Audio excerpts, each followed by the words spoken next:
Alors, je suis Lalia Ducos, je suis algéro-française. J'habite Paris depuis 1984 et je suis militante associative. Je fais partie de l'association 20 ans Barakat et je fais partie d'un réseau de femmes, de féministes. Nous nous battrons beaucoup pour, bien sûr, les droits des femmes, et notamment les droits des femmes immigrées ou issues d'immigration. Est-ce que tu considères que tu habites dans un pays laïque? Oui, je pense que la France est un pays laïque, mais la laïcité subit quand même quelques assauts en ce moment. Tu peux en dire plus? Oui, on parle beaucoup de laïcité ouverte. Ça mériterait d'être plus expliqué, mais en même temps ça inquiète. Pourquoi cela inquiète? Eh bien, nous avons, je pense que le président actuel a en tête l'image des pays anglo-saxons. Et ça, je pense que on ne peut pas comparer ces pays avec la France. Ce sont deux histoires tout à fait différentes. Par exemple, les États-Unis est une nation qui est formée d'immigrants.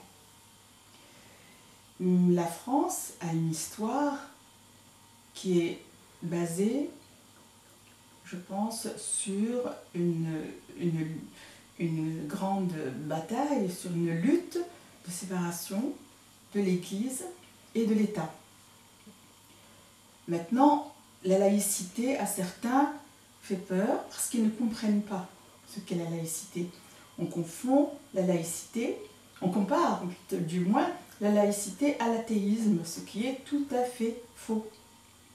La laïcité, c'est justement la liberté de pratiquer ou de ne pas pratiquer, de croire ou de ne pas croire. Et jusqu'à présent, pour nous, la France, c'était vraiment un idéal de pays laïque. Et maintenant, on commence à voir surgir certaines exigences communautaires. Ces exigences sont, disons, interprétées par le pouvoir, ou du moins le pouvoir pense régler ces exigences en donnant des garanties aux communautés. Je m'explique. Il y a énormément de problèmes dans les banlieues. Les banlieues, pendant des années, ont été délaissées, abandonnées par les politiques, les différents gouvernements, aussi bien les gouvernements de droite que de gauche, disons que de gauche et de droite. Et ce terrain social a été délaissé et les intégristes islamistes se sont emparés de ce terrain. Et nous voyons de plus en plus de coutumes, de pratiques qui sont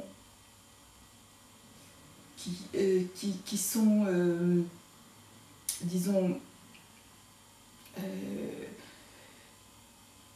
qui sont expliquées comme faisant partie des devoirs de l'islam, ce qui est tout à fait faux, mais les gens se replient sous cette identité et revendiquent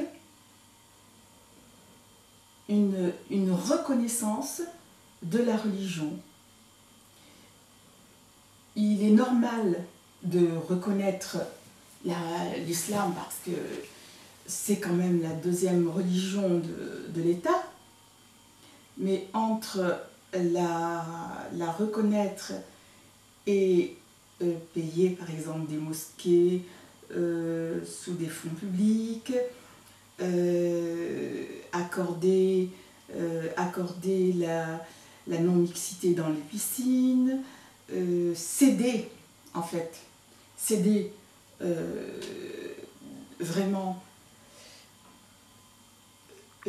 céder sous la pression, je pense, des islamistes, former une institution comme l'OIF ou le Conseil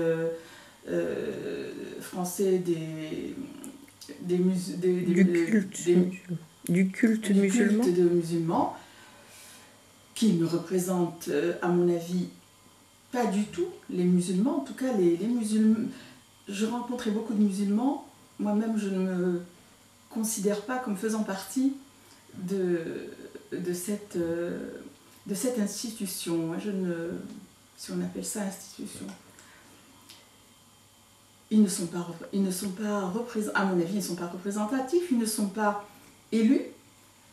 Le gouvernement les a placés, à mon avis, pour ne pas avoir à régler les solutions qui sont réelles, les solutions de la banlieue, qui sont la malvie, le chômage, le logement, le travail.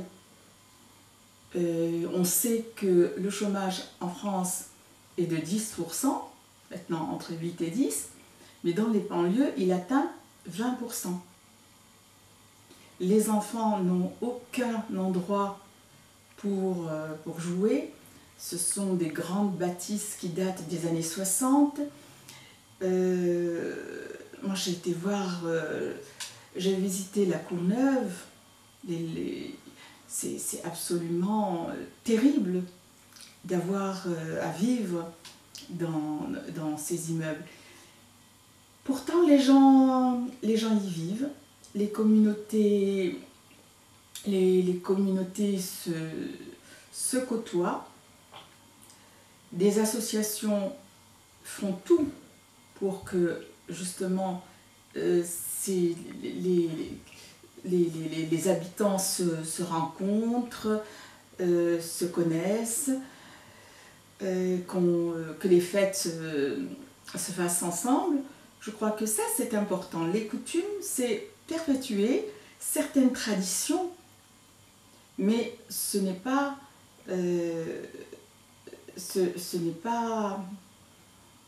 exiger de quelqu'un de mettre le foulard en disant que c'est une obligation religieuse, par exemple.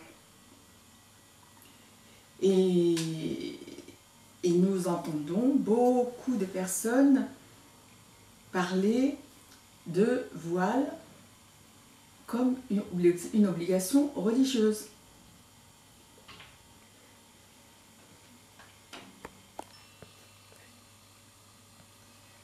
Alors, tu me demandes si la laïcité est menacée. Ben oui, tu viens de me donner des exemples du fait qu'elle est menacée. Effectivement, on l'a vu avec l'affaire du voile. Mhm. L'affaire du voile qui a divisé d'ailleurs beaucoup de laïcs. Et personnellement, tout au début de l'affaire du voile, je trouvais qu'une loi était, encore une loi, c'était pas nécessaire parce que je pensais que les directeurs d'école, que l'État avait suffisamment de lois pour pouvoir s'imposer. Néanmoins, je me suis vite rendu compte que c'était un véritable bras de fer entre les intégristes islamistes et l'État français, la laïcité. Et c'était vraiment un danger de céder sur ce point-là. C'était vraiment la brèche à ne pas ouvrir. Et il faut surtout préciser qu'il s'agit des enfants, qu'il s'agit du voile, même pas du voile, bien sûr le voile parce que on parle du voile parce que ça nous concerne particulièrement, mais il s'agit des signes religieux, de tous les signes religieux. Le voile, il s'agissait de protéger, et il s'agit toujours de protéger les filles qui sont dans les écoles, qui sont encore en formation, qui ne sont pas capables de choisir. Quand on nous fait croire que certaines disent « c'est mon choix », je ne le crois pas. Il y a une véritable manipulation de ces enfants. Et je pense qu'il faut préserver ces enfants jusqu'à l'âge adulte. Je pense que ça, c'est très, très important. Donc tu penses que l'abandon de la laïcité aurait des conséquences graves pour les femmes, hein? Tu peux me parler un peu de comment... Mon Dieu, on aimerait tant qu'il y ait en Algérie la séparation de l'État et du religieux. Et on voit bien combien les femmes en font les frais. Déjà par un code de la famille, un code du statut personnel qui infériorise la femme, puisque la femme a toujours un tuteur.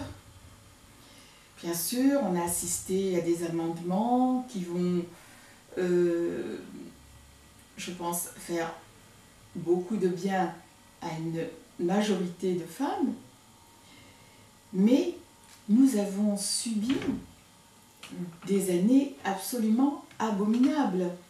Nous avons eu pendant des années à demander des autorisations de sortie pour pouvoir quitter le territoire national. Il ne faut pas l'oublier. Et ça, parce que nous avons un code et nous avons surtout une interprétation de la religion à des fins tout simplement politiques. Et tous ces problèmes ont des répercussions en France, puisque des accords bilatéraux existent entre la France et certains pays du Maghreb. Pour parler de l'Algérie, il s'agit d'exéquature. On ne parle pas de convention bilatérale, même si c'est plus simple de parler d'accords bilatéraux. En fait, ce sont des exéquatures, c'est-à-dire que tout jugement exécuté en Algérie est transcrit par le biais de l'exéquature et transcrit en France. Et souvent, les femmes se trouvent dans des situations inextricables. Des divorces qui se passent en Algérie à leur insu.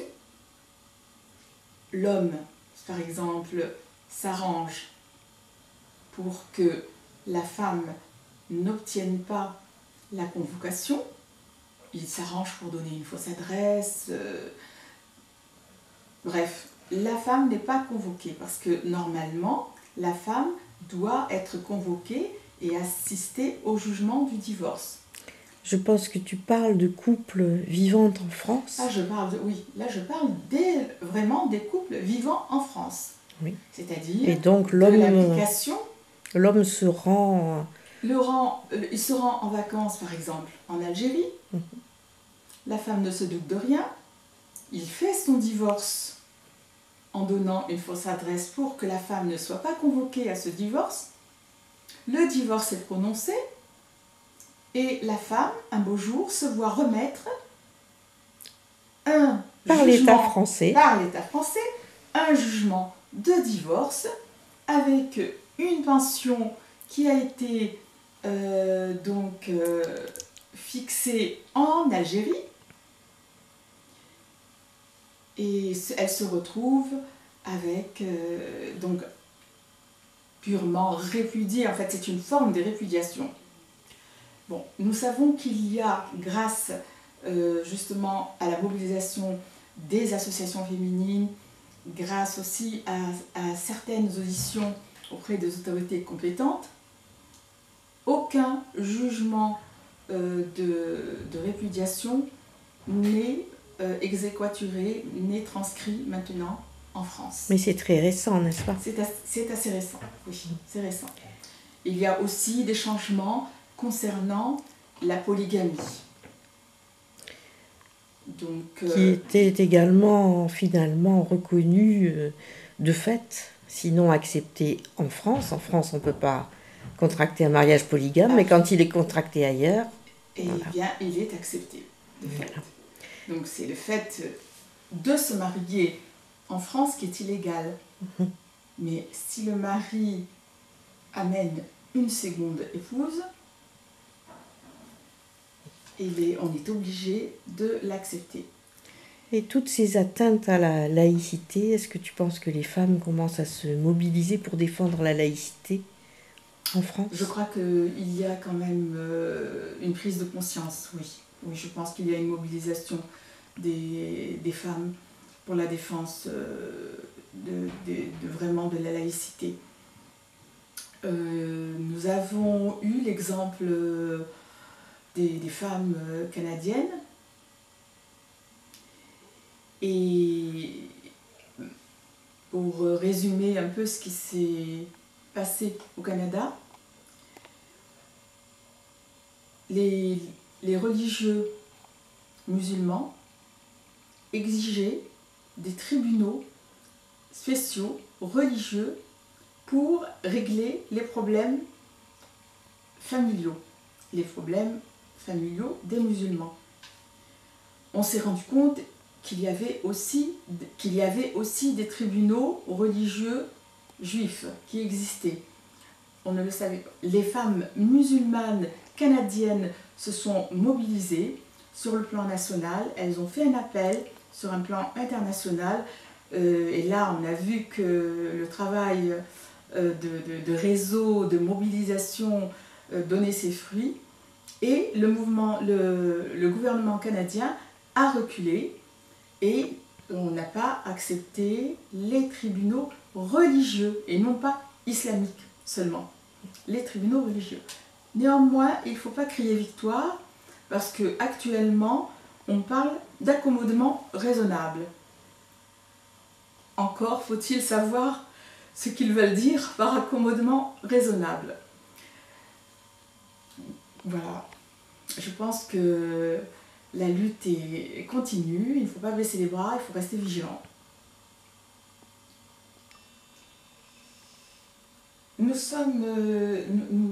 Je disais que nous devions rester vigilantes.